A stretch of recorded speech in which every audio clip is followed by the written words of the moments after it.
क्या बिहार में सरकार गिरने वाली है? क्या एक बार फिर से महागठबंधन टूट जाएगा?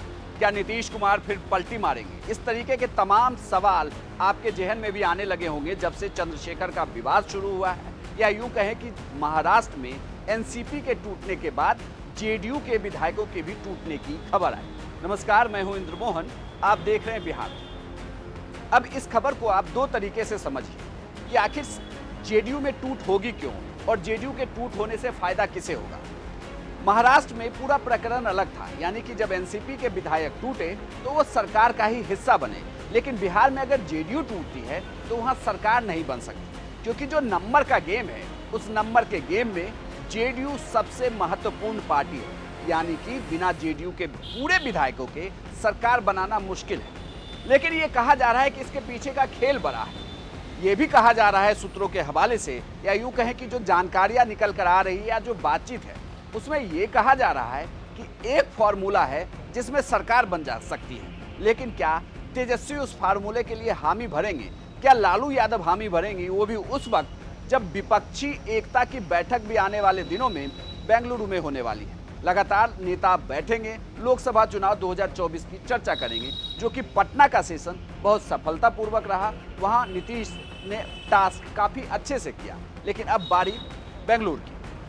लेकिन अब इसके दूसरे पहलू को समझिए कि जो शिक्षा मंत्री का विवाद है यह क्यों नहीं थम रहा। शिक्षा मंत्री लगातार क्यों विवाद में है? एक और सबसे पहले तो बिहार में जब शिक्षक बहाली की बात आई तो शिक्षक बहाली की बात को लेकर डोमिसाइल नीति सरकार ने हटा दिया। कैबिनेट की बैठक होती है जिसमें डोमिसाइल नीति को हटाया जाता है, जिसके बाद शिक्षक अभ्यर्थी सड़कों पर उतरते हैं, लगातार प्रदर्शन करते हैं और ये मांग करते हैं कि सरकार इस जो उन्होंने कैबिनेट की मीटिंग में फैसला लिया है डोमिसाइल नीति को हटाने का, उसे लागू कर दे, क्योंकि बाहरियों को जब मौका मिलेगा तो बिहार के छात्रों के मौके कम हो जाएंगे या उनके अधिकार पर बाहरी कब्जा जमाएंगे। हालांकि इसे लेकर सरकार की तरफ से सफाई आई और सरकार ने अपनी सफाई में साफ कहा कि ये संविधान का हनन है। आर्टिकल 16 के हनन को लेकर ही उन्होंने डोमिसाइल नीति को हटाया।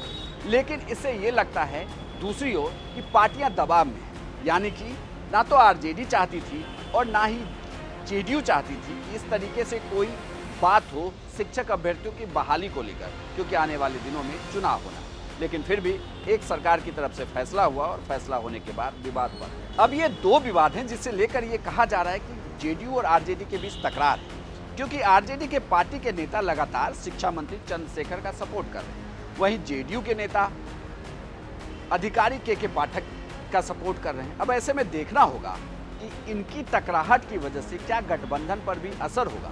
और जो खबरें बार बार आ रही है कि जेडीयू में टूट हो सकती है, तो क्या यह एक वजह होगी इस टूट के कारणों में से एक होने की, कि क्या टूट अब चंद्रशेखर की वजह से भी होगी? सूत्रों की माने तो चंद्रशेखर काफी दबाव में है और पीत पत्र की वजह से यह भी कहा जा रहा है कि वो कोई बड़ा फैसला ले सकते हैं। लेकिन थोड़ा सा इंतजार करिए, बिहार की लगातार राजनीतिक हलचल पर हमारी नज़र बनी हुई है। हर एक खबर पर सबसे पहले हम आपको अपडेट देंगे। तमाम खबरों के लिए आप देखते रहिए सिर्फ बिहार तक।